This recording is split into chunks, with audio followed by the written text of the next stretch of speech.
हरे कृष्णा। सभी का बहुत बहुत स्वागत है आज के 14वें अध्याय में। तो चलिए मंगलाचरण करते हैं और फिर डायरेक्टली इस अध्याय पर जाएंगे हम। ओम नमो भगवते वासुदेवाय। ओम नमो भगवते वासुदेवाय। ओम नमो भगवते वासुदेवाय। ओम अज्ञानतिमिरान्धस्य ज्ञानाञ्जनशलाकया चक्षुरुन्मीलितं येन तस्मै श्रीगुरवे नमः। श्रीचैतन्यमनोभीष्टं स्थापितं येन भूतले स्वयं रूपः कदा मह्यं ददाति स्वपदान्तिकं। वन्देऽहं श्रीगुरो श्रीयुतपदकमलं श्रीगुरुन् वैष्णवांश्च श्रीरूपं साग्रजातं सहगण रघुनाथान् वितं तं सजीवं साद्वैतं सावधूतं परिजन सहितं कृष्ण चैतन्य देवं श्रीराधा कृष्ण पादान् सहगण ललिता श्री विशाखान्वितांश्च। हे कृष्ण करुणा सिंधु दीनबंधु जगतपते गोपेश गोपिका कांत श्री राधा कांत नमोस्तुते। तप्त कांचन गौरांगी राधे वृंदावनेश्वरी वृषभानुसुते देवी प्रणमामि हरिप्रिये। नमो विष्णुपदाय कृष्णपृष्ठाय भूतले श्रीमते भक्ति वेदांत स्वामी इति नामिने। नमस्ते सारस्वती देवे गौरवाणी प्रचारिणे निर्विशेषाय शून्यवादी पाश्चात्य देशतारिणी। जय श्री कृष्ण चैतन्य प्रभु नित्यानंदा श्री अद्वैत गदाधर श्रीवासादि गौर भक्त वृंदा। हरे कृष्णा कृष्ण कृष्ण हरे हरे हरे रामा राम राम हरे हरे हरे कृष्णा कृष्ण कृष्ण हरे हरे हरे राम राम राम हरे हरे। हरे कृष्णा सभी को। आज जरा सा टॉलरेट कर लीजिएगा, बहुत गला खराब है, लेकिन चलिए कंटिन्यू करते हैं, कोई बात नहीं। तो इस अध्याय का नाम है प्रकृति के 3 गुण। हम तो जानते हैं कौन से गुण हैं, सतोगुण, रजोगुण और तमोगुण। सतोगुण सबसे अच्छा है, रजोगुण बीच का और तमोगुण तो सबसे अधम है ना। ये तो हम सब जानते हैं। अब उसके बारे में डिटेल्स हमको बताएंगे भगवान। ये क्यों बता रहे हैं? क्योंकि ये गुण जो है ये हम पर हमेशा कार्यरत रहते हैं। हमेशा जब तक हम भौतिक जगत में हैं तब तक ये तीनों गुण से हम बंधे हैं, चाहे वो सतोगुण हो, चाहे वो रजोगुण हो, चाहे तमोगुण हो, लेकिन बंधन जरूर है। ठीक है, और इससे पार भी हो सकते हैं हम, उसकी भी विधि यहाँ पर बताई है। यानी गुणातीत भी हो सकते हैं इस भौतिक जगत में रहते हुए भी। हाँ, उसकी विधि भी बताई है। ठीक है, तो ये हम सब डिटेल में अभी देखने वाले हैं। तो चलिए हम शुरू करते हैं। श्री भगवानुवाच परम भूय प्रवक्ष्यामि ज्ञानानां ज्ञानमुत्तमं यज्ञात्वा मुनयः सर्वे परां सिद्धिमितो गताः। भगवान ने कहा, अब मैं तुमसे समस्त ज्ञानों में सर्वश्रेष्ठ इस परम ज्ञान को पुनः कहूंगा, जिसे जान लेने पर समस्त मुनियों ने परम सिद्धि प्राप्त की है। तो ये ऐसा ज्ञान है जिसको प्राप्त करके बड़े बड़े लोगों ने परम सिद्धियां प्राप्त की है। तो बहुत ही महत्वपूर्ण ऐसा ये ज्ञान है। तो हम थोड़ा सा तात्पर्य पढ़ लेते हैं। श्रीला प्रभुपाद की जय। 7वें अध्याय से लेकर 12वें अध्याय तक श्री कृष्ण परम सत्य भगवान के विषय में विस्तार से बताते हैं। अब भगवान स्वयं अर्जुन को और आगे ज्ञान दे रहे हैं। यदि कोई इस अध्याय को दार्शनिक चिंतन द्वारा भली भांति समझ ले तो उसे भक्ति का ज्ञान हो जाएगा। तो यानी भक्ति तक जाने के लिए ये ज्ञान जो है ये हमको मतलब सहायकारी हो सकता है ना। लेकिन इसको अच्छे से इसका चिंतन करना होगा, इसको समझना होगा अच्छे से और अपनाना होगा। तब ये ही ज्ञान यानी ज्ञान योग के माध्यम से हम किस प्रकार भक्ति योग तक पहुंच सकते हैं, ये यहाँ पर हम देख सकते हैं। 13वें अध्याय में यह स्पष्ट बताया जा चुका है कि विनय पूर्वक ज्ञान का विकास करते हुए भव बंधन से छूटा जा सकता है ना। विनय पूर्वक ज्ञान का विकास करना होगा, ऐसे वैसे नहीं। विनय पूर्वक करने से हम ज्ञान के ही माध्यम से भक्ति तक पहुंच सकते हैं। यह भी बताया जा चुका है कि प्रकृति के गुणों की संगति के फलस्वरूप ही जीव इस भौतिक जगत में बद्ध है ना। ये गुण यानी क्या, गुण का अर्थ संस्कृत में रस्सी भी होता है। तो इन रस्सियों से हम बंधे हुए हैं।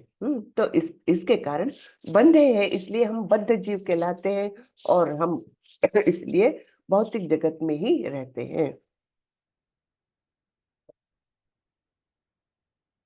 अब इस अध्याय में भगवान स्वयं बताते हैं कि वे प्रकृति के गुण कौन कौन से हैं, वे किस प्रकार क्रिया करते हैं, किस तरह बांधते हैं और किस तरह मोक्ष भी प्रदान कर सकते हैं।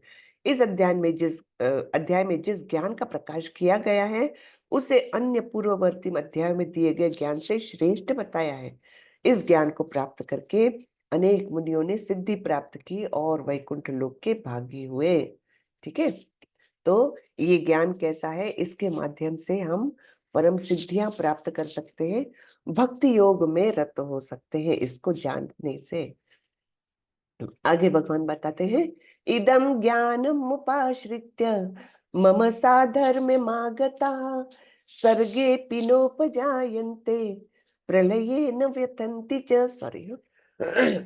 इस ज्ञान में स्थिर होकर मनुष्य मेरी जैसी दिव्य प्रकृति को प्राप्त कर सकता है। इस प्रकार स्थित हो जाने पर वह न तो सृष्टि के समय उत्पन्न होता है और न प्रलय के समय विचलित होता है। तो भगवान क्या बोल रहे हैं, मेरी जैसी दिव्य प्रकृति को प्राप्त कर सकता है। तो भगवान की प्रकृति कैसी है, भगवान कैसे है, सच्चित आनंद स्वरूप है ना। सत्य यानी अविनाशी, इटर्नल। चित्त यानी ज्ञान से परिपूर्ण और आनंद यानी आनंदमय, पूरी तरह से आनंद से ओतप्रोत है ना। सच्चित आनंद स्वरूप, ऐसा उनका स्वरूप है। और हम भी जो है, हम भी तो उनके ही अंश है। तो हम भी बेसिकली सच्चित आनंद स्वरूप ही है। लेकिन इस भौतिक जगत में आने के बाद हमारे ऊपर इन प्रकृति के तीनों गुणों ने बहुत सारा कार्य किया। अलग अलग योनियों में हमको लेकर गए और हर योनियों में हमारे ऊपर कुछ कुछ कुछ मैल जमते गया, है ना। तो वो उसके कारण क्या हुआ कि हमारा जो सच्चिदानंद स्वरूप, जो हमारा एक्चुअल स्वरूप है, नित्य स्वरूप है, वो कहीं ढक गया है, बहुत अंदर ढक गया है। उसको हम याद भी नहीं करते, उसको हम महसूस भी नहीं करते हैं, है ना। लेकिन भगवान यहाँ बताते हैं कि इस ज्ञान में स्थिर होकर, केवल ज्ञान सुनना नहीं है, उसमें स्थिर होना है। तो ऐसे ज्ञान में स्थिर होकर सब लोग, सारे जीव मेरे जैसी प्रकृति प्राप्त कर सकते हैं।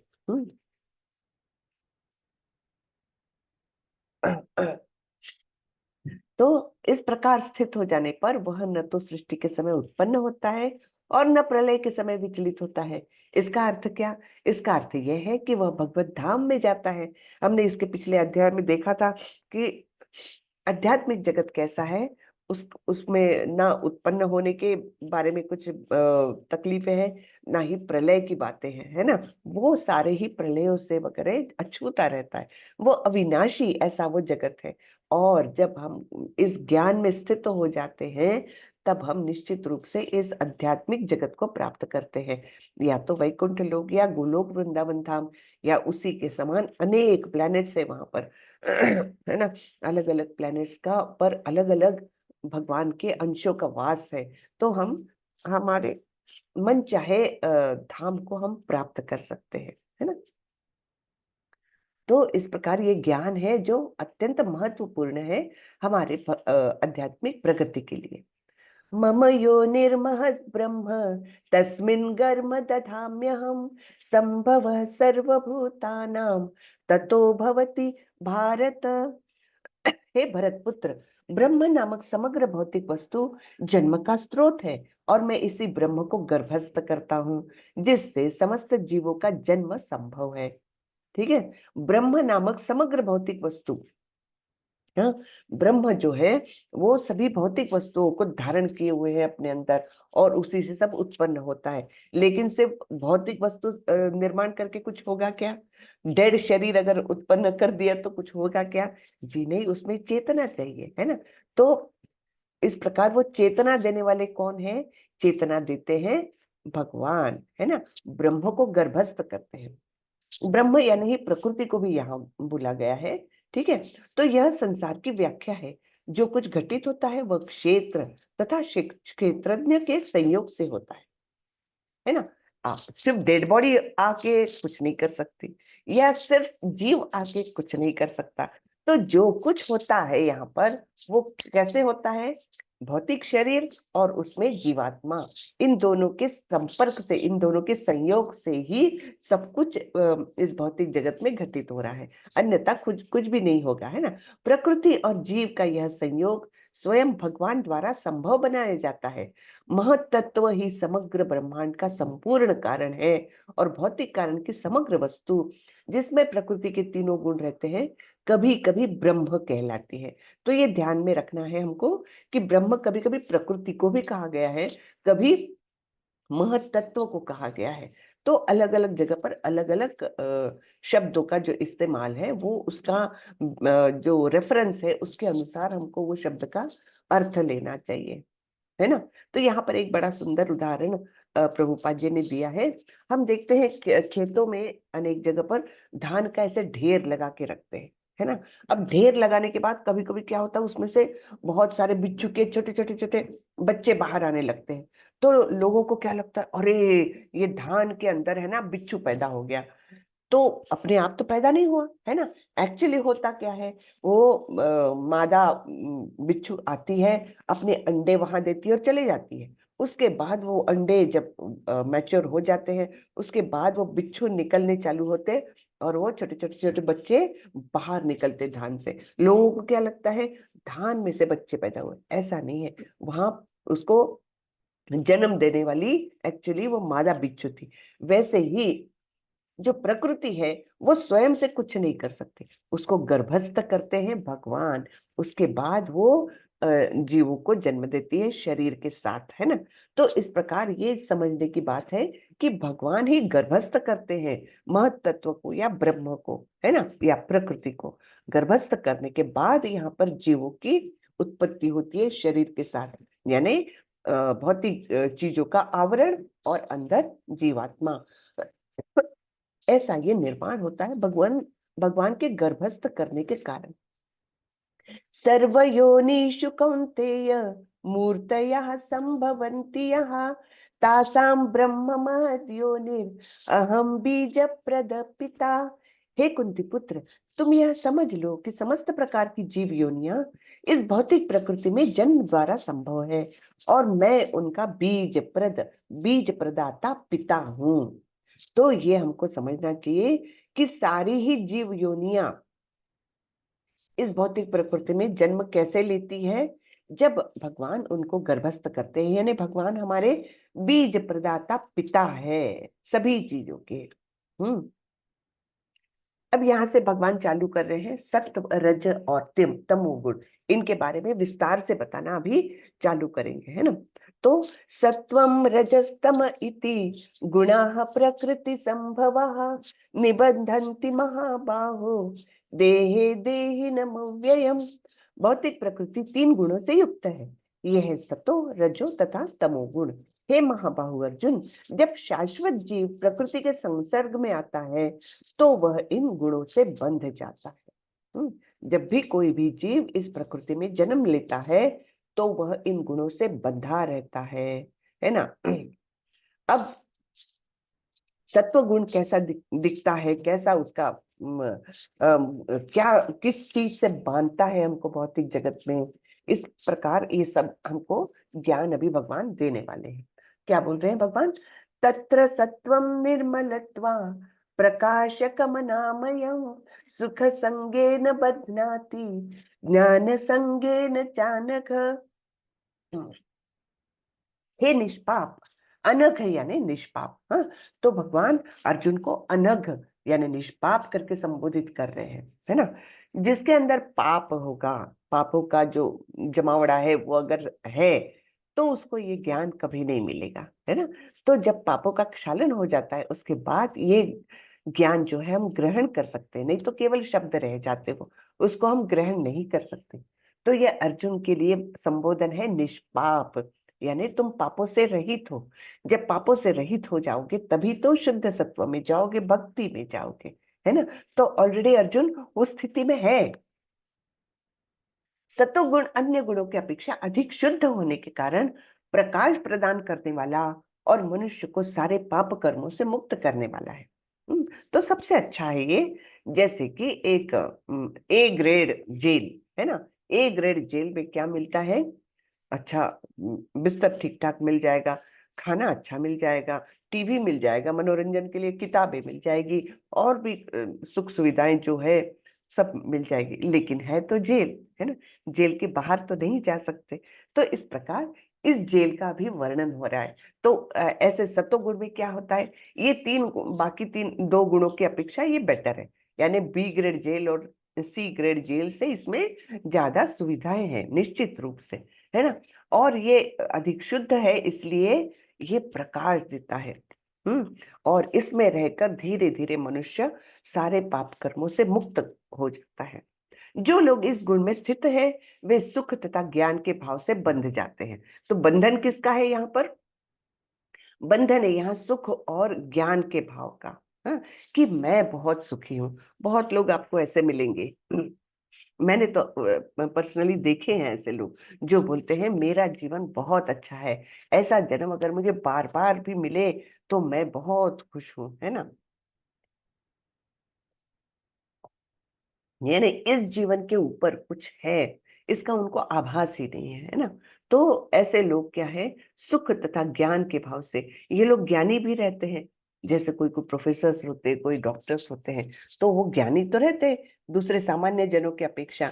तो उनको उसी में बड़ा ही सुख मिलता है कि हाँ मैं देखो मैं कितना ज्ञानी हूँ, इन लोगों से मैं ज्यादा ऊपर हूँ, ज्यादा अच्छा हूँ, मेरे पास पैसे हैं जिससे मैं सुख खरीद सकता हूँ, और मैं ज्ञानवान हूँ जिसके कारण लोग मेरा आदर करते हैं।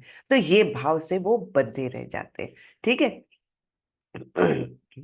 फिर आगे क्या बोलते हैं भगवान? रजो रागात्मकं विद्धि तृष्णा संग समुद्भवम् तन्निबध्नाति कौन्तेय कर्म संगेन देहिनम्।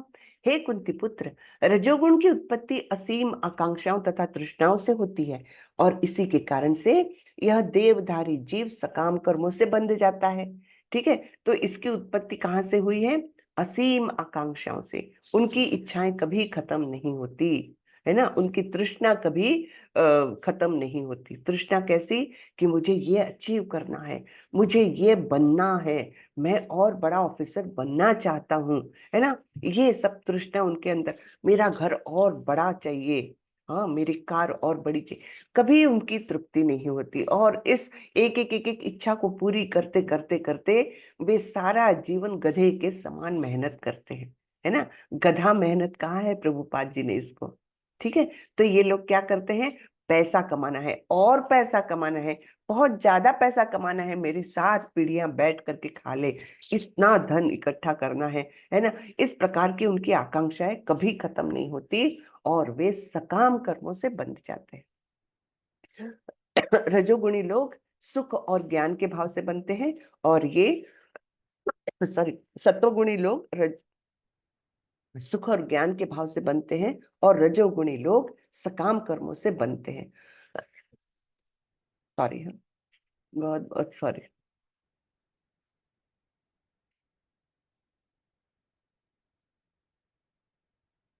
तो हम थोड़ा सा पढ़ते हैं। रजोगुण की विशेषता है पुरुष तथा स्त्री का पारस्परिक आकर्षण। स्त्री पुरुष के प्रति और पुरुष स्त्री के प्रति आकर्षित होता है, यह रजोगुण कहलाता है। जब इस रजोगुण में वृद्धि हो जाती है तो मनुष्य भौतिक भोग के लिए लालायित होता है।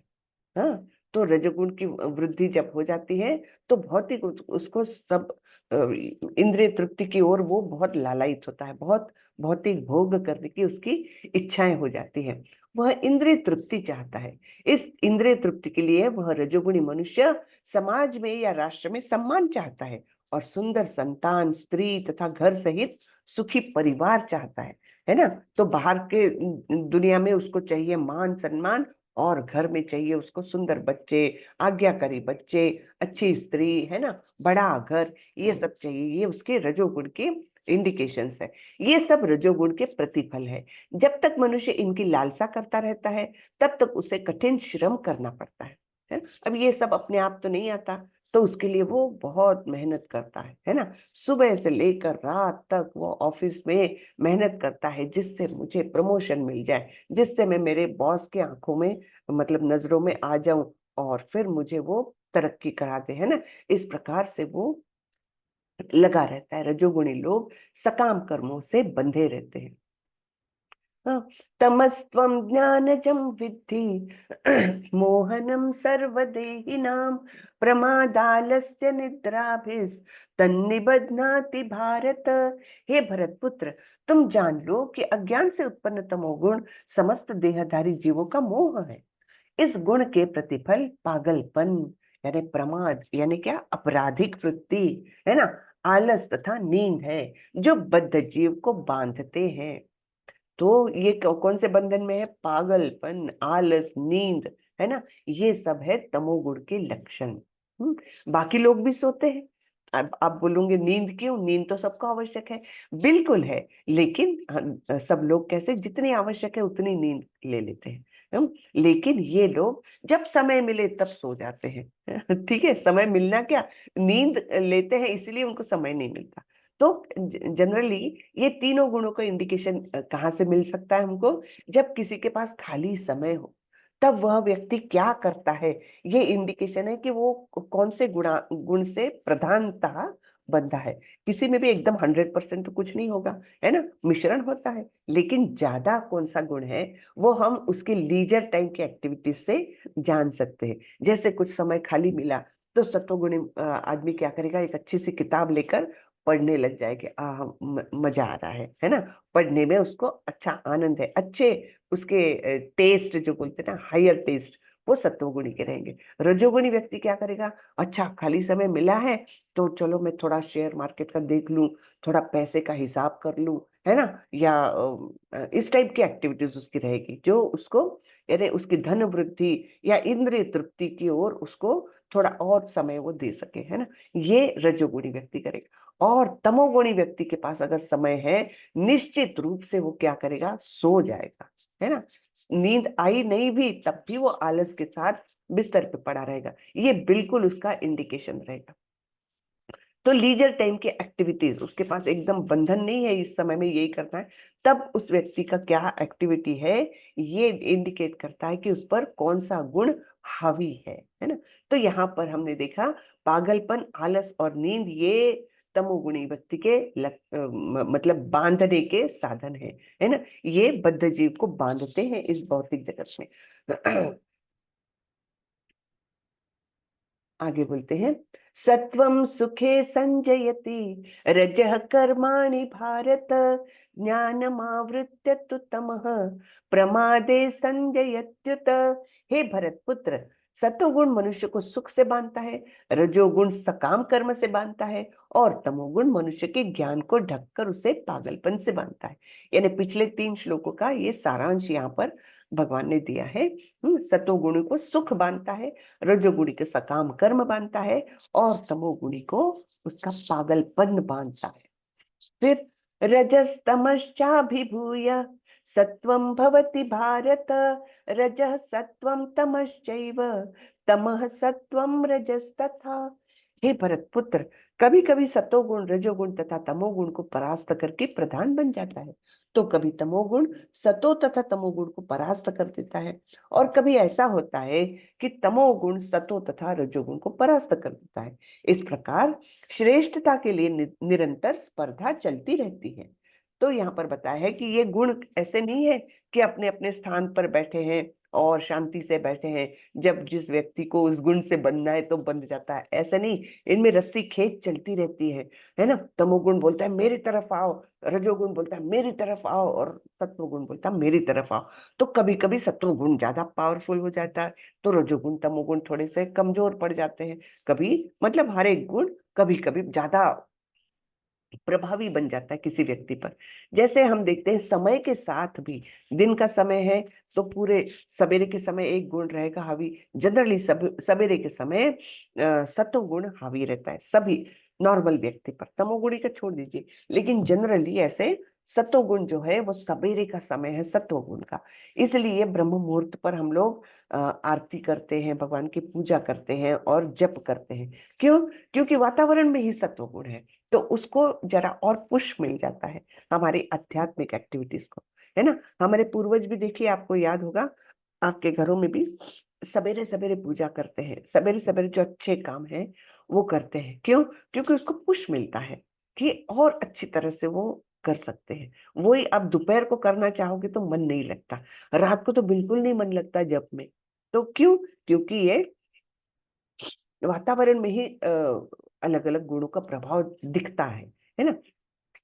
एक व्यक्ति का भी आप देख लो, सवेरे वो बहुत माइल्ड रहेगा, फ्रेश रहेगा, अच्छे से बातें करेगा, दोपहर तक उस पर रजोगुण हावी होने लगता है, थोड़ा सा चिड़चिड़ा बन जाता है, नियंत्रण करने को देखता है अपने आजू बाजू के लोगों पर, है ना। नियंत्रण करना भी एक रजोगुण का इंडिकेशन है। जैसे ऑफिस में कोई कोई बॉसेस रहते हैं, बहुत ज्यादा बॉसिंग करने को देखते हैं, है ना। तो निश्चित रूप में उन पर रजोगुण हावी रहता है। और शाम के समय, रात के समय हम देखते हैं कि मनुष्य जनरली तमोगुण में चले जाता है, तो फिर आलस, नींद और इस प्रकार का कभी कभी प्रमाद भी, अपराध ही ज्यादा करके रात में ज्यादा होते हैं ना, हम देखते हैं। तो इस प्रकार ये समय कभी दिन के 3 भाग किए तो उस प्रकार भी 3 गुणों को हम उनका हावी होना हम देख सकते हैं, और ये हर एक व्यक्ति पर हम देख सकते हैं। आगे बढ़ते हैं। सर्वद्वारेषु देहेऽस्मिन् प्रकाश उपजायते, ज्ञानं यदा तदा विद्यात् विवृद्धं सत्त्वमित्युत। सतोगुण की अभिव्यक्ति को तभी अनुभव किया जा सकता है जब शरीर के सारे द्वार ज्ञान के प्रकाश से प्रकाशित होते हैं, है ना। तो शरीर में 9 द्वार हैं। कौन से हैं? 2 आंखें, 2 कान, 2 नथुने, मुंह, गुदा तथा उपस्थ। हाँ, जब प्रत्येक द्वार सत्व के लक्षण से दीपित हो जाए तो समझना चाहिए कि उसमें सतोगुण विकसित हो चुका है। सतोगुण में सारी वस्तुएं अपनी सही स्थिति में दिखती है, सही सही सुनाई पड़ता है, और सही ढंग से उन वस्तुओं को का स्वाद भी मिलता है। मनुष्य का अतः तथा अंतः तथा बाह्य शुद्ध हो जाता है। प्रत्येक द्वार में सुख के लक्षण उत्पन्न दिखते हैं, और यही स्थिति होती है सत्व गुण की। तो सारे ही द्वार, जो 9 द्वार है हमारे शरीर के, वे सारे ही अपने अपने कार्य बहुत सुचारू रूप से करने लगते हैं। फिर लोभ प्रवृत्तिरारंभः कर्मणाम शम स्पृहा रजस्यैतानि जायन्ते विवृद्धे भरतर्षभ।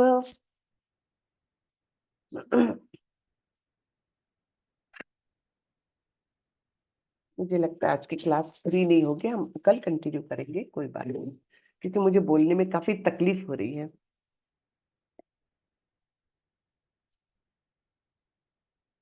माता जी, यही इसी श्लोक के बाद फिर क्लास को हम विराम कर देंगे, कल कंटिन्यू कर देंगे। हाँ, कल कंटिन्यू करेंगे, क्योंकि बिल्कुल बोला नहीं जा रहा मुझसे। हाँ नहीं, मैं मई को भी लग रहा है माता जी कि आपको बहुत डिफिकल्टी हो रही है। जी जी। हे भरत वंशियों में प्रमुख, जब रजोगुण में वृद्धि हो जाती है तो अत्यधिक आसक्ति, सकाम कर्म, गहन उद्यम तथा अनियंत्रित इच्छा एवं लालसा के लक्षण प्रकट होते हैं। तो कौन से लक्षण है इसमें? बहुत आसक्ति, मुझे ये चाहिए वो चाहिए वाली बात है ना, बहुत आसक्ति। ये मेरा घर है, हाँ, इसमें मेरे इच्छा से ही सब कार्य होगा। और सकाम कर्म यानी कोई भी काम करेंगे तो कोई इच्छा से प्रेरित होकर करेंगे, ऐसे ही नहीं करेंगे, ऐवे काम नहीं करते वो लोग।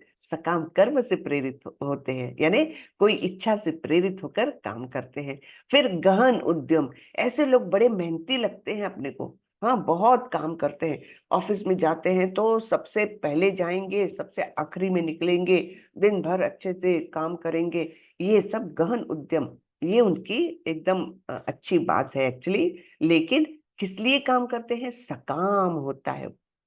काम करना तो अच्छी बात है, लेकिन हमेशा कोई इच्छा से प्रेरित होकर काम करना, ये रजोगुण का लक्षण है। और अनियंत्रित इच्छा, हाँ, इच्छाएं कभी खत्म नहीं होती, एक इच्छा पूरी करो 10 उपस्थित, है ना। तो इस प्रकार से उनकी इच्छाएं जो है अनियंत्रित रहती है और लालसा के लक्षण प्रकट होते हैं। तो यानी उनके लालच, किसी को अपने से बड़ा होकर देखते हैं तो उनको लगता है मैं भी उस स्टेज पर पहुंच जाऊं, मैं भी बॉस बन जाऊं इस ऑफिस का। इस प्रकार की उनकी असीम आकांक्षाएं और लालसाएं रहती है। माफ करिएगा, आज हम यहीं पर खत्म करते हैं, बिल्कुल मुझसे बोला नहीं जा रहा है। तो हम इस अध्याय को कल कंटिन्यू करेंगे और कल खत्म कर देंगे, ठीक है। होपफुली कल तक ठीक हो जाना चाहिए, जरा बेटर होना चाहिए कम से कम। आज तो आप लोगों को भी बड़ी तकलीफ हो रही होगी इतने खराब आवाज सुनने में। तो इसलिए आज यहीं पर विराम देते हैं। किसी का कुछ प्रश्न हो तो पूछ सकते हैं प्लीज। हरे कृष्णा। हरे कृष्णा।